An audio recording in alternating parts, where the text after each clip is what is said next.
Of function and invertible function के बारे में। चलिए देखते हैं, शुरू कर।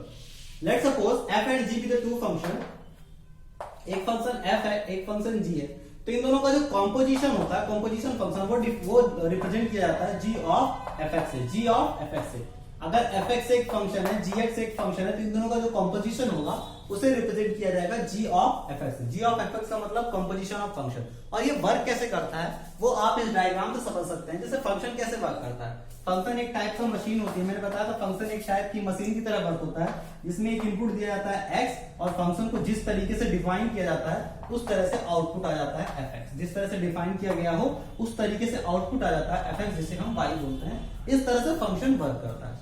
तो कंपोजिशन ऑफ फंक्शन में क्या किया जाएगा, कंपोजिशन ऑफ फंक्शन में देखिए क्या किया जाएगा, दो फंक्शन का कंपोजिशन किया जाता है। एक फंक्शन से आउटपुट जनरेट किया जाएगा, इनपुट देने के बाद एक फंक्शन से आउटपुट जनरेट किया जाएगा, उस आउटपुट का यूज किया जाता है अनदर फंक्शन में।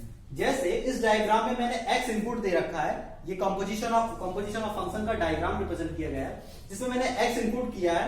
एक फंक्शन f है, उस फंक्शन f ने एक आउटपुट जनरेट किया fx, उस फंक्शन f ने एक आउटपुट जनरेट किया fx।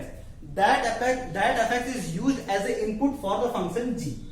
वो जो fx जनरेट हुआ है वो g फंक्शन के लिए एज ए इनपुट यूज हो रहा है, तो हमें मिल रहा है g ऑफ fx। और g ऑफ fx को हम बोल रहे हैं ये हमारा फाइनल आउटपुट है, ये हमारा फाइनल। तो इसे बोला जाता है कंपोजिशन ऑफ फंक्शन। और उस कंपोजिशन ऑफ फंक्शन ये भी एक फंक्शन की तरह बिहेव करेगा कि x इनपुट दिया और y हमें आउटपुट मिल गया, x इनपुट दिया y हमें आउटपुट। तो दो फंक्शन से मिलकर एक बड़ा सा फंक्शन बना है जिसमें हमने x इनपुट दिया है और g ऑफ fx आउटपुट आया यानी y आउटपुट आया है, तो उसे हम बोलते हैं g of fx। g of fx ये कंपोजिशन फंक्शन है जिसे हम g ऑफ fx बोल रहे हैं। और इसे g ऑफ fx का मतलब देखिए क्या होता है, g ऑफ fx का मतलब आपने जैसे gx को डिफाइन किया है, जैसे gx को डिफाइन किया उसमें x के प्लेस पे आप fx रखिए, उसमें x के प्लेस पे आप fx रखिए। देखिए अगर हम नंबर वाइज अगर इसे समझने की कोशिश करें तो आप इसे इस तरह से समझ सकते हैं। Let's suppose two function f and g। f define है a से लेकर b तक में और g डिफाइन है b से लेकर c तक, b डिफाइन है b से c।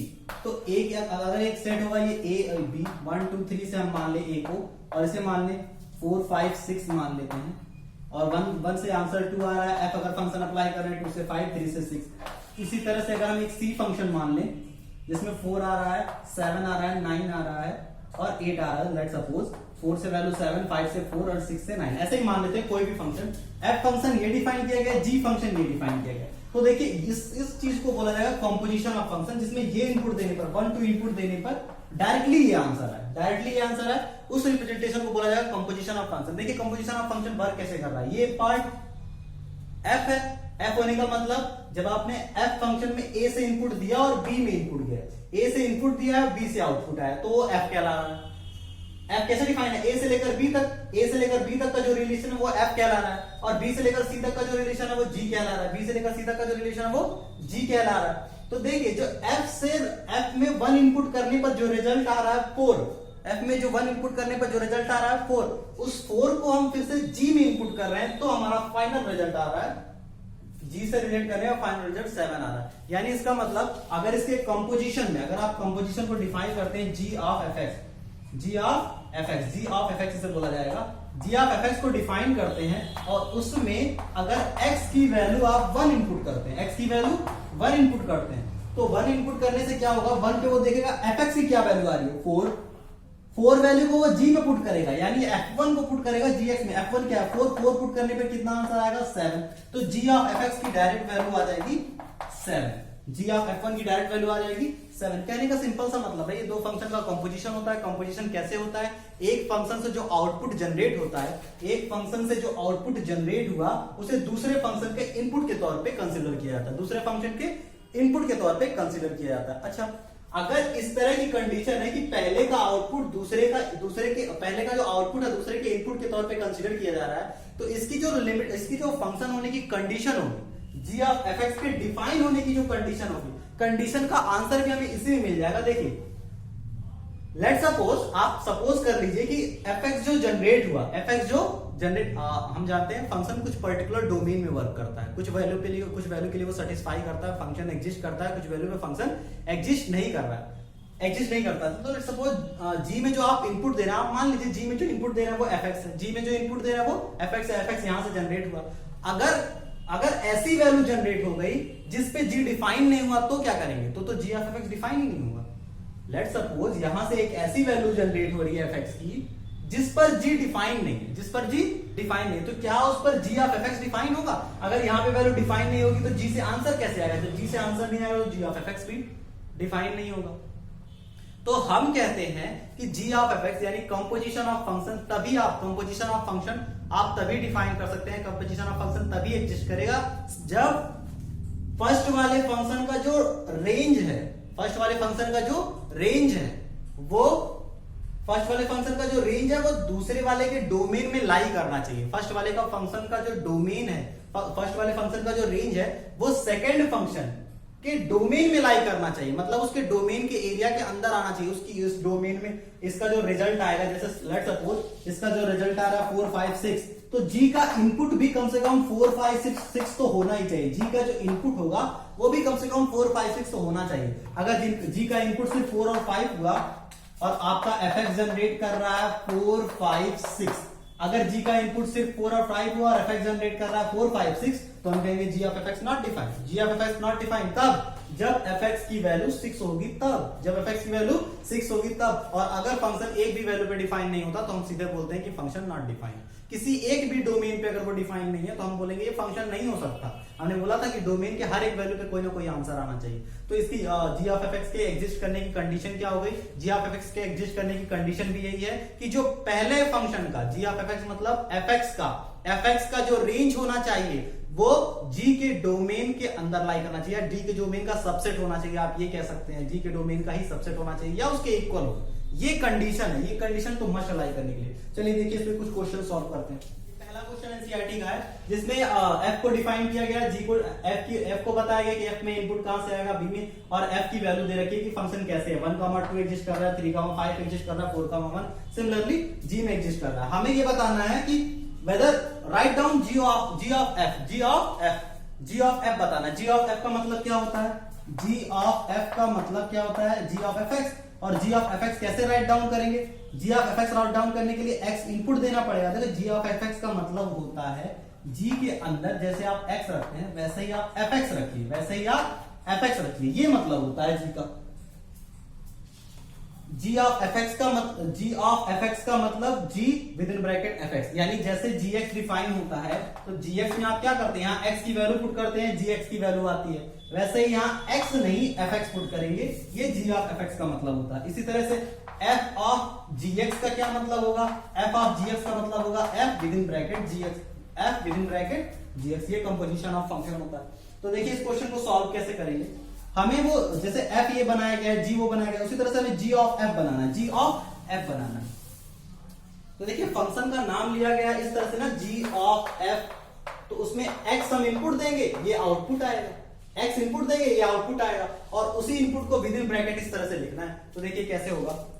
तो हम क्या करते हैं? हम g ऑफ f निकालते हैं, कैलकुलेट करते हैं। g ऑफ f भी एक सेट होगा जिसमें इनपुट जाएगा। अच्छा मैंने क्या बताया था कि अगर f फंक्शन दे रखा है a से लेकर b तक, g फंक्शन दे रखा है b से लेकर c तक, तो जो f ऑफ g है, g ऑफ f आता है, g ऑफ f आता है, वो कहां से आता है? a से लेकर c तक, बीच वाला स्टेप गायब हो जाता है, बीच वाला स्टेप गायब हो जाता है, a से लेकर c तक। ये इस तरह से डिफाइन हो गया, यानी a से इनपुट लिया जाएगा और आंसर c से आता है, a से इनपुट और आंसर c से। देखिए कैसे इसे कैलकुलेट करेंगे।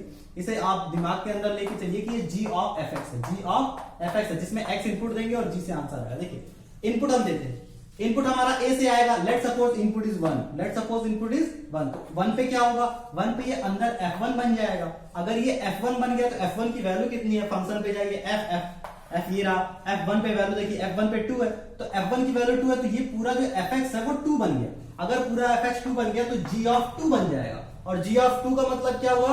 g की value at x is equal to 2, तो g की value at x is equal to 2 3 आ रही है। g की value x is equal to 2 पे कितनी आ रही है? 3, तो यहाँ 1 के साथ 3 है। एक बात फिर से देखिए, अब नेक्स्ट अब x की वैल्यू दूसरा डोमेन में से दूसरी वैल्यू सेलेक्ट करते हैं, इस बार हमें 3 पुट करनी है, 3 पुट करते हैं। 3 पे क्या करेंगे, g ऑफ fx की वैल्यू x में हमने 3 लिया तो ये बन जाएगा f3।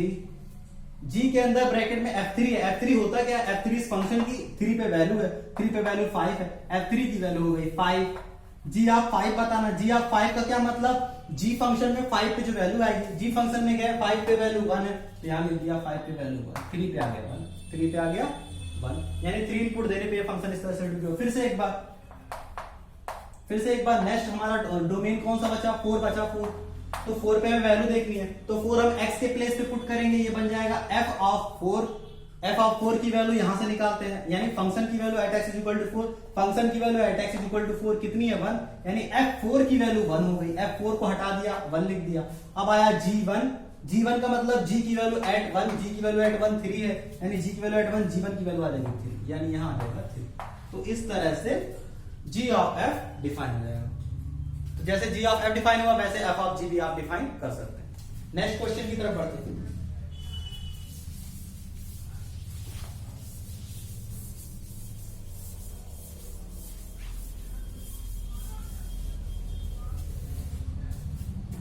Next question is second. Let f, g, h be the function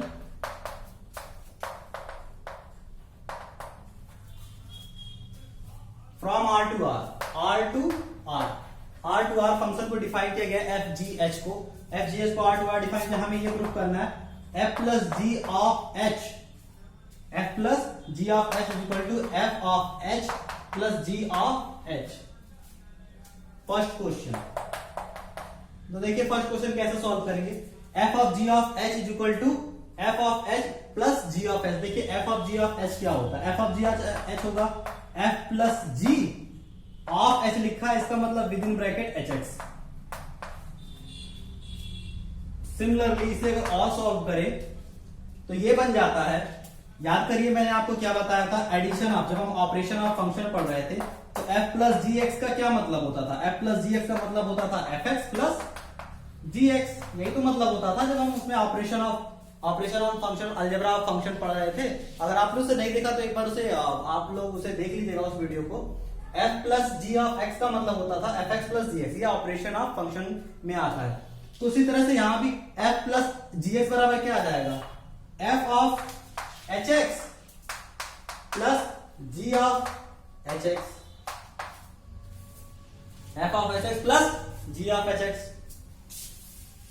अच्छा वो अगर f ऑफ hx है तो f hx का क्या मतलब होता है, f ऑफ h, और g hx का क्या मतलब होता है, g ऑफ h। ये तो राइट साइड आ गया, हेंस प्रूफ, ये तो राइट साइड आ गया तो हेंस प्रूफ। नेक्स्ट क्वेश्चन की तरफ बढ़ते हैं इसी में।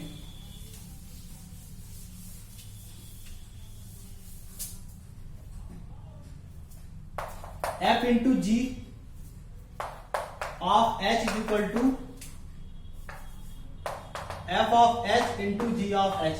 बहुत ही सिंपल क्वेश्चन है, आई होप यू मतलब आप लगा सकते हैं, हो सकता है।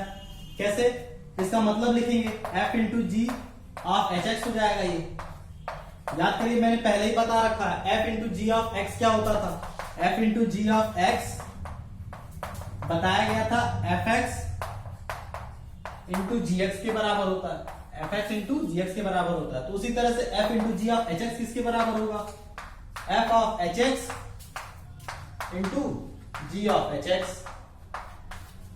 इसे लिख देंगे एफ ओ एच इंटू, इसे लिख देंगे g o h. Question solve. Next question,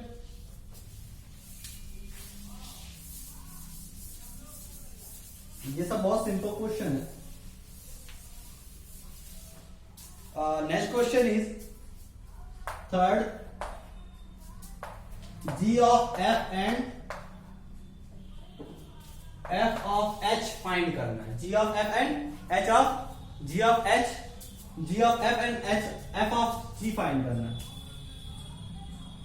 f of g हमें फाइंड करना है कब, first f x is equal to mod x दे रखा हो and g x is equal to mod 5x minus 2 दे रखा हो। चलिए इस क्वेश्चन को हमें सॉल्व करना है, जिसमें हमें क्या निकालना है, g of f and f of g। तो पहला g of f, g of f का मतलब g of f x, g of f x. इसका मतलब आप जी एक्स को देखिए, जी एक्स को देखिए, जहां पे एक्स है, जहां पे एक्स है ये देखिए, वहां एफ एक्स रखना है, जहां पे एक्स है वहां एफ एक्स रखना। अच्छा, तो इसका मतलब जहां पे एक्स है, एक्स तो हमारा यहाँ है, यहाँ एक्स है, यहाँ एक्स, यहाँ पे अगर एफ एक्स आया तो जहां एक्स है वहां रख देंगे एफ एक्स। यही होता है, मतलब जहां एक्स था वहां एक्स है, यहाँ एफ एक्स है तो यहाँ एफ एक्स हो जाएगा। अच्छा, एफ एक्स का मतलब क्या है? एफ एक्स का मतलब तो मॉड एक्स है, 5 मॉड एक्स माइनस 2। ये आंसर आ गया पहला। ये एफ जी ऑफ एफ हो गया। इसी तरह से f of g, f of g का मतलब f of ji x, f of ji x का मतलब आप फंक्शन को देखिए एफ वाले को, जहां पे आपको एफ एक्स नजर आ रहा आना चाहिए था, एफ एक्स इक्वल टू अगर मॉड एक्स होता है तो F of ji X equal to mod of ji X होगा। अच्छा, मॉड ऑफ जी एक्स की वैल्यू कितनी है? मॉड ऑफ 5x माइनस 2 हो गया। जी एक्स की वैल्यू हमने रख दी मॉड मॉड ये। तो दो बार मॉड लगाने से कोई फायदा नहीं है, एक बार मॉड लगाएंगे तब भी वो वैल्यू पॉजिटिव कर देगा, उसके बाद फिर से मॉड लगाएंगे तो उससे कोई फर्क नहीं पड़ेगा। ये मॉड आप गायब कर सकते हैं, सिर्फ एक मॉड लिख सकते हैं, दोनों मॉड सॉल्व होकर सिर्फ एक मॉड में convert, mod 5x minus 2। Simply ये आंसर है। नेक्स्ट टॉपिक हम देखते हैं इनवर्टिबल फंक्शन के बारे में।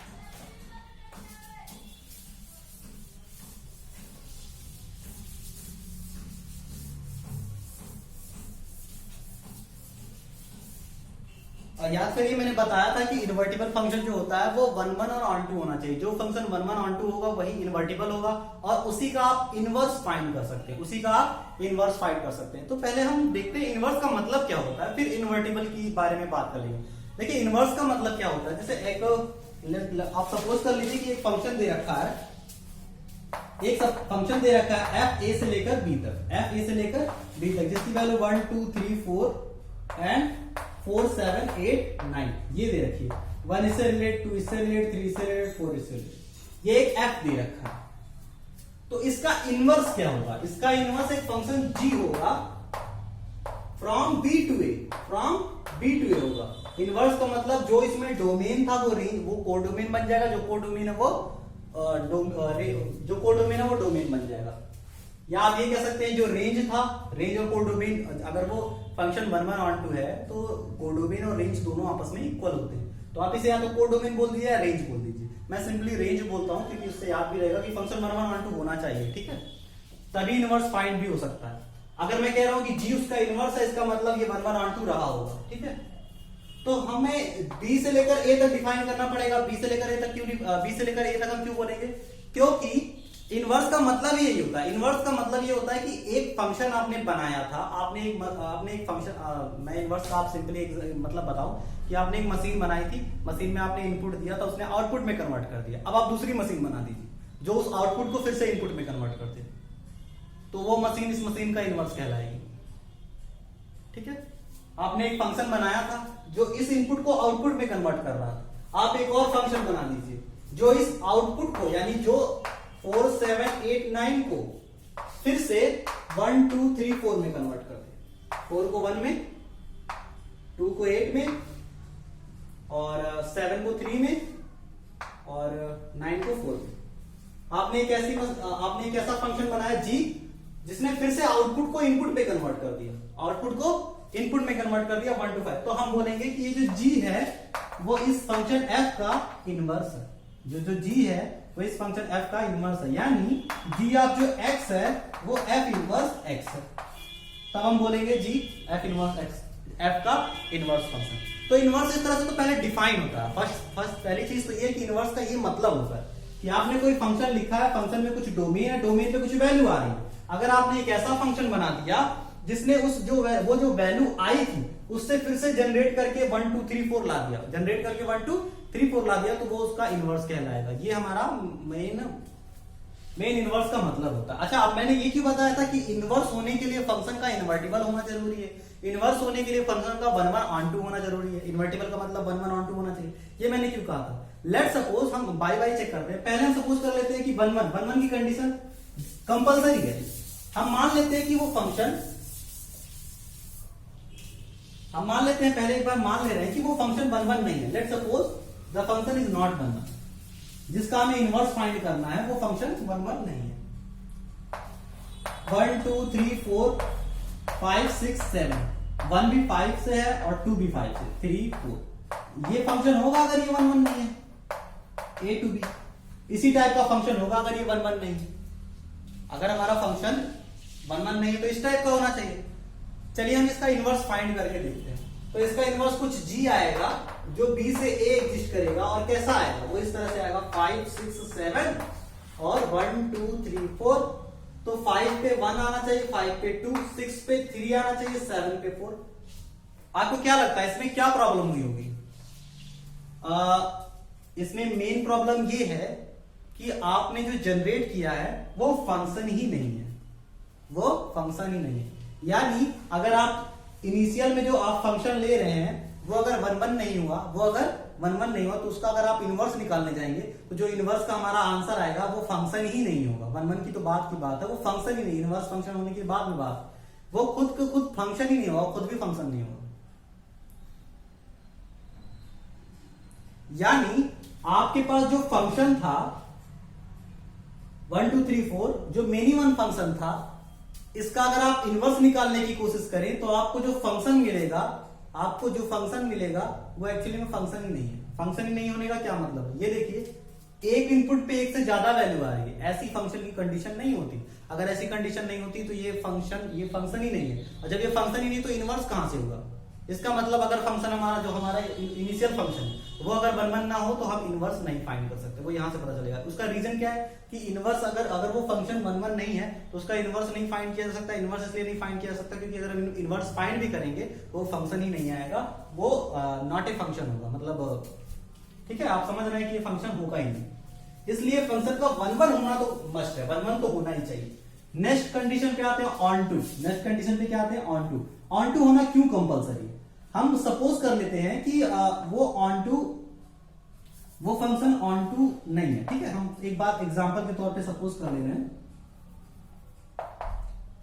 अब ये हमने जो कंडीशन फंक्शन की बनाई जिसका हमें इनवर्स फाइंड करना था, आप सपोज कर लीजिए let suppose the function is not onto और हमें इसका इनवर्स फाइंड करना है। तो ये फंक्शन है, ये फंक्शन ऑन टू नहीं क्योंकि ये 10 रहेगा, 10 किसी से रिलेट नहीं किया, इसलिए फंक्शन ऑन टू नहीं, फंक्शन तो है। इसका अगर आप इनवर्स फाइंड करना चाहेंगे तो G आना चाहिए B से A। अच्छा, इसे रिप्रेजेंट कैसे करेंगे? इसे ऐसे रिप्रेजेंट करेंगे 5 6 7 8 एंड 10 और यहाँ पे क्या आएगा 1 2 3 4, यानी 5 रिलेट करेगा 1 से, 6 रिलेट करेगा 3 से, 6 3 से रिलेट कर जाएगा और 2 रिलेट करेगा 8 से, 2 8 से रिलेट कर जाएगा और 4 7 से। ये हो गया, तो बचा 10। सेम कंडीशन फिर आ गई, जो G डिफाइन, जो आपने G बनाया, G में एक एलिमेंट रह गया जो रिलेट नहीं किया, G में एक एलिमेंट रह गया जो रिलेट नहीं किया। तो अगर एक एलिमेंट रह गया रिलेट नहीं किया तो ये जो G है वो भी फंक्शन नहीं है। ये जो G है ऑन टू कंडीशन ना होने पे जो जनरेट हुआ वो भी फंक्शन नहीं है। तो जब फंक्शन नहीं तो ये इनवर्स कैसे हो जाएगा? इनवर्स फंक्शन कैसे हो जाएगा? तो जब ये फंक्शन ही नहीं, इनवर्स नहीं हो सकता, तो हम कहेंगे इसलिए यही रीजन है कि इसको ऑन टू होना जरूरी है। अगर ये 10 यहां नहीं होता तो वो 10 यहां भी नहीं होता, और अगर ये 10 यहां नहीं होता तो यहां भी नहीं होता। ये 1 1 ऑन टू होता और 1 1 ऑन टू के साथ साथ ये 8 के साथ इसके सारे एलिमेंट कोई ना कोई वैल्यू जनरेट करते और ये हमारा फंक्शन इनवर्स कहलाता। तो इनवर्स का ये मतलब होता है, ये इसलिए मेन रीजन यही है कि फंक्शन जो हमारा होना चाहिए शुरुआती फंक्शन, वो जिसका हम इनवर्स फाइंड करना चाहते हैं वो 1 1 और ऑन टू हो, वो 1 1 और ऑन टू, ताकि फंक्शन में रिस्ट्रिक्शन ना रहे, फंक्शन हमारा एग्जिस्ट करे। तो इनवर्स का ये मतलब है। अब इनवर्स के बारे में आगे देखते हैं कि इनवर्स की प्रॉब्लम कैसे सॉल्व की जाती है। चलिए क्वेश्चन लेते हैं, question number 4 NCERT. Let fx is equal to 4x plus 3 and 6x minus 4। ये हमारा fx है और इसका डोमेन दे रखा है कि x does not belongs to 2/3। इसका मतलब इसका डोमेन बस ये है कि x 2/3 नहीं होना चाहिए, बाकी कुछ भी ले लो, कोई भी रियल नंबर ले लो। तो हमें शो करना है कि f of fx is equal to x for all x does not equal to 2/2, for all x does not equal to 2/3। ठीक है, हमें ये शो करना है कि f of fx is equal to, सबसे पहले तो ये शो करना है f of fx is equal to x होगा, सबसे पहली बात। तो देखिए शो करते हैं f of fx is equal to f times of fx, ये इसका मतलब होगा f टाइम्स ऑफ fx, ये इसका मतलब होगा f टाइम्स ऑफ fx का मतलब आप जो फंक्शन fx की बात कर रहे हैं उसमें x के प्लेस पे fx रखिए, यानी 4 times of fx plus 3 upon 6 times of fx minus 4, ये इसका मतलब हो जाएगा। इसमें x की वैल्यू 2/3 नहीं होनी चाहिए, f ऑफ fx का मतलब। अब एक बार फिर से यहाँ fx की वैल्यू अगर मैं रखता हूं यहाँ पे, तो ये क्वेश्चन सॉल्व होके 4 times of 4x plus 3 upon 6x minus 4 plus 3 upon 6 times of 4x plus 3 upon 6x minus 4 minus 4। अब अगर इसे आप सॉल्व करते हैं तो सॉल्व करने के बाद सब कैंसिल होके सिर्फ और सिर्फ x बचेगा। आप जिसे चाहिए तो सॉल्व करके देख लीजिएगा। अगर आप इसे सॉल्व करेंगे तो वो x बचेगा, यानी f of fx is equal to x। ये तो हमारा पहला क्वेश्चन हो गया। नेक्स्ट इसी क्वेश्चन में पूछा था कि आप f का इनवर्स फाइंड कीजिए, f का इनवर्स फाइंड कीजिए। तो देखिए f का इनवर्स कैसे फाइंड करते हैं। f इनवर्स फाइंड करने के लिए हमें क्या करना पड़ेगा, देखिए f इनवर्स का मतलब क्या होता है। अगर मैं इसे y कहता हूं तो ये 4x plus 3 upon 6x minus 4 है। हमें इसका इनवर्स फाइंड करना है, तो इनवर्स फाइंड करने का मैं सबसे सिंपल तरीका आपको बताता हूं। स्टेप फर्स्ट स्टेप आपका ये है कि जैसे ये y is equal to x के फॉर्म में, y is equal to function of x है, वैसे आप x is equal to function of y generate कीजिए। वैसे आप x is equal to function of y generate कीजिए। देखिए कैसे x is equal to function of y generate करना है, तो क्रॉस मल्टीप्लीकेशन करते हैं। 6 times of yx minus 4y is equal to 4x plus 3। x वाले को एक साथ ले लिया, 6yx minus 4x is equal to 4y plus 3। अब यहां से x कॉमन ले लिया, तो 6y minus 4 is equal to 4y plus 3। मतलब x इज इक्वल टू, अगर मैं इसे राइट साइड ट्रांसफर करूं तो 4y plus 3 upon 6y minus 3। ये x इज इक्वल टू मेरी वैल्यू आ गई, x is equal to value आ गई। अच्छा, ये फंक्शन आपका क्या बताता है, ये फंक्शन बताता है कि आप ऐसा करो, x पुट करो मैं y दूंगा, x पुट करो मैं y दूंगा। और हमारा इनवर्स क्या कहता है, इनवर्स एक ऐसा फंक्शन होता है जो ये कहता है तुम y पुट करो मैं x दूंगा, तुम y पुट करो मैं x दूंगा। ये देखिए आप y पुट कीजिए, ये उसी फंक्शन से जनरेट हुआ है। अगर उसी फंक्शन से जनरेट हुआ तो आप y की वैल्यू यहां पुट करेंगे, उसके करेस्पॉन्डिंग x की वैल्यू आ जाएगी। तो ये जो बना x is equal to this, ये जो बना इसी को हम बोलेंगे कि ये इनवर्स फंक्शन, ये इनवर्स फंक्शन। अच्छा, इनवर्स फंक्शन को रिप्रेजेंट किया जाता है f इनवर्स ऑफ x से, f इनवर्स ऑफ x से। लेकिन यहां पे जो सबसे मेन लॉजिक वाली बात है fx और f इनवर्स x, ये जो दो चीजें हैं, इसमें जो x होता है, x इनपुट दिया जाता है 1 और आउटपुट जनरेट होता है 2, जिसे हम fx बोलते हैं। fx जिसे बोलते हैं, आउटपुट को 2 बोलते हैं। इसमें क्या किया जाता है, इसमें x के प्लेस पे जो पहले वाले से आउटपुट जनरेट हुआ है 2, वो 2 दिया जाता है। यहां x की वैल्यू 2 होती है और जो f इनवर्स x होता है वो इनिशियल इनपुट 1 हो जाएगा, वो इनिशियल इनपुट 1 हो जाएगा। ये इसका मतलब होता है, ठीक है, इनिशियल इनपुट 1 हो जाएगा। सिमिलरली अगर मैं इसे x इज इक्वल टू ये लिख रहा हूं, तो ये जो y है, y, अब बस इसे क्या करना है, जैसे फर्स्ट स्टेप में अगर x इज इक्वल टू आपने ये जनरेट कर लिया, तो सेकंड स्टेप अगर आपको f इनवर्स x लिखना है तो आपका बस x इज इक्वल टू ये अगर आ गया हो तो जहां जहां y है वहां आप x लिख दीजिए। 4x plus 3 upon 6x minus 3। ये जो फंक्शन होगा वो आपका इनवर्स देगा, ये जो फंक्शन होगा वो आपका इनवर्स देगा। इनवर्स देखिए कैसे, आप चाहिए तो एग्जांपल ले लीजिए। यहाँ x की वैल्यू आप रख दीजिए 1, अगर आप x की वैल्यू यहाँ 1 रखते हैं तो कितना आएगा 1 7, और यहाँ पे आ जाएगा 1 रखने पर 2, यानी 7/2 यानी 3.5, ये y की वैल्यू आएगी। अब इस बार ये जो y की वैल्यू जनरेट हुई है वो इस फंक्शन में एज ए x रखी, जो y की वैल्यू जनरेट हुई है वो उस फंक्शन में एज ए x रखी, जो y की जनरेट हुई उसे x के प्लेस पे रखेंगे 3.5। अगर यहाँ पे 7/2 रखते हैं तो 2 से 3.5 मल्टीप्लाई बाय 4 कितना होता है 14 प्लस 3 कितना हो जाएगा, न्यूमरेटर में 17 हो जाएगा। 3.5 इंटू 4, 3.5 इंटू 4 कितना हो जाएगा 14 में अगर आप 3 जोड़ेंगे तो हो जाएगा 17, और 3.5 इंटू 6, 3.5 इंटू 6 कितना हो जाएगा 21 माइनस अगर आप 3 करते हैं तो वो आपका कितना बचता है 18। थोड़ी प्रॉब्लम हुई है, एक मिनट रुकिए। 3.1 अगर आप यहाँ पे रखेंगे तो 3.5 अगर यहाँ पे रखेंगे तो 15 आएगा और 15 प्लस 3 18 हो जाएगा। और यहाँ पे अगर 3.5 रखेंगे तो 6 जा 3.5 6 जा 3.5 6 जा 21 3.5 इंटू 6 ये आ जाएगा आपका 7/2। 7/2 को 6 से मल्टीप्लाई करेंगे तो 21 आ जाएगा। 21 में से 3 सब्ट्रैक्ट करेंगे 18 आ जाएगा। न्यूमरेटर में भी 18 डिनोमिनेटर में भी 18, आंसर आ जाएगा 1। आंसर आ जाएगा 1। तो उस वाले फंक्शन को जो हमने इनवर्स बोला उसमें x के प्लेस पे क्या रखा जो इस वाले फंक्शन से वैल्यू जनरेट हुई, तो बोला जाएगा ये जो फंक्शन है इस फंक्शन का इनवर्स है। यानी ये जो y जनरेट होगा अगर वही y यहाँ पे x के फॉर्म में भेज दिया जाए तो उसका इनवर्स जनरेट करके दे देगा। चलिए नेक्स्ट क्वेश्चन की तरफ बढ़ते हैं। स्टेप आपको समझ में आया? 2 स्टेप है। पहले हमें x fy के फॉर्म में कन्वर्ट करना है, x समथिंग के फॉर्म में कन्वर्ट करना है। उसके बाद जहां y है वहां पे हमें x कर देना है, तो वो हमारा f इनवर्स x बन जाएगा। अब हमें कुछ क्वेश्चन दे रखे हैं, कुछ 5 हैं, जिसमें हमें ये एनसीईआरटी का 5th क्वेश्चन है, जिसमें बताया आपसे पूछा गया है कि आपको ये बताना है कि इसमें से कौन कौन फंक्शन है, मतलब इसमें कौन कौन सा फंक्शन इनवर्स बनाएगा। आपको ये बताना है कौन कौन सा फंक्शन के इनवर्स हैं, आपको बस 10 बताना है। तो देखिए फंक्शन का इनवर्स होने के लिए फंक्शन का 1 1 एंड ऑन टू होना कंपलसरी। फंक्शन का इनवर्स होने के लिए 1 1 और ऑन टू होना कंपलसरी। अगर वो 1 1 ऑन टू है तो उसका इनवर्स एग्जिस्ट करेगा। क्या आपको लग रहा है पहला वाला 1 1 एंड ऑन टू है? नहीं, पहला 1 1 ऑन टू नहीं है। 1 1 का मतलब यूनिक वैल्यू देना चाहिए हर एक इनपुट पे। 1 पे 10 आ रहा है, 2 पे भी क्या 2 पे यूनिक आ रहा है, अलग आ रहा है 10 से, नहीं 10 ही आ रहा है, 3 पे भी 10 आ रहा है, तो यूनिक वैल्यू कहां हुआ? जब यूनिक नहीं हुआ तो ये 1 1 नहीं हुआ। अगर ये 1 1 नहीं हुआ तो ये फंक्शन इनवर्स नहीं दे पाएगा। सेकंड क्वेश्चन पे आते हैं। सेकंड क्वेश्चन है 5 6 7 8 1 2 3 4। 5 पे 4 आया, 6 पे 3 आया, 7 पे 4 आया, 8 पे 2, 7 पे 4 8 पे 2, 5 पे भी 4 7 पे भी 4। 1 1 कहां से हुआ? 1 1 होने के लिए क्या करना चाहिए? हर एक पे डिफरेंट वैल्यू आनी चाहिए थी।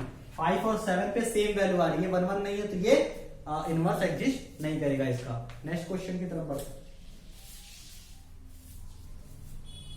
चलिए ये हमें क्वेश्चन दे रखा है, ये हमारा छठा क्वेश्चन एनसीईआरटी का है, जिसमें हमें दे रखा है f सच दैट -1 से 1 तक हमने इनपुट ले रखा है और उसका जो आंसर आ रहा है, जिसका रेंज आ रहा है, मतलब एक फंक्शन है जिसमें -1 से 1 तक डोमेन इसमें इनपुट रखना है और जो इसका रेंज आएगा वो रियल नंबर है या codomain real number. fx x upon x plus 2 हमें दे रखा है।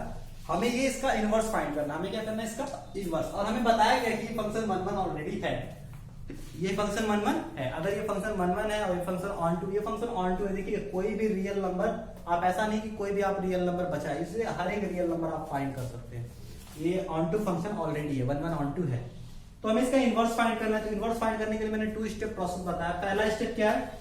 y x upon x plus 2 में कन्वर्ट करने के बाद इसे x y के फॉर्म में लाना है। तो कैसे लाना है? yx plus 2y is equal to x, cross multiplication कर दिया, x राइट साइड लाया, yx minus y is equal to minus times of 2y, x common ले लिया, y minus 1 is equal to minus 2y, यानी x is equal टू 2y upon 1 minus y।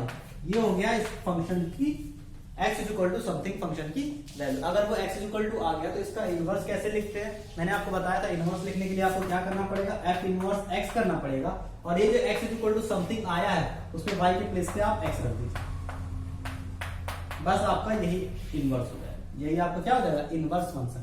Inverse function is also a form of inverse function भी एक function ही अगर होता है तो फंक्शन का ये हमारी जनरल एक तरह से आप कह सकते हैं कि हमारी आदत है कि फंक्शन को हमेशा fx के टर्म में लिखा जाता है, जिसमें हम x को हमारा माइंड हमेशा एज ए इनपुट कंसीडर करता है, y को आउटपुट कंसीडर करता है। इसलिए इस फंक्शन से y को हमने चेंज कर दिया x में। हमने कहा कि ये भी फंक्शन है, ये ऊपर -1 लिखने का मतलब इनवर्स रिप्रेजेंट कर रहा है, f का इनवर्स, लेकिन एक फंक्शन है और फंक्शन पे आपको यहाँ x रखना है, ठीक है। 2x अपॉन 1 माइनस x, ये हो गया इनवर्स का मतलब। और नेक्स्ट वीडियो में हम इसके और थोड़ा सा क्रिटिकल और अच्छी प्रॉब्लम्स भी सॉल्व करेंगे। तो I hope you like that. इस वीडियो को लाइक कीजिए, सब्सक्राइब कीजिए और अपने दोस्तों के साथ शेयर कीजिए। Thank you.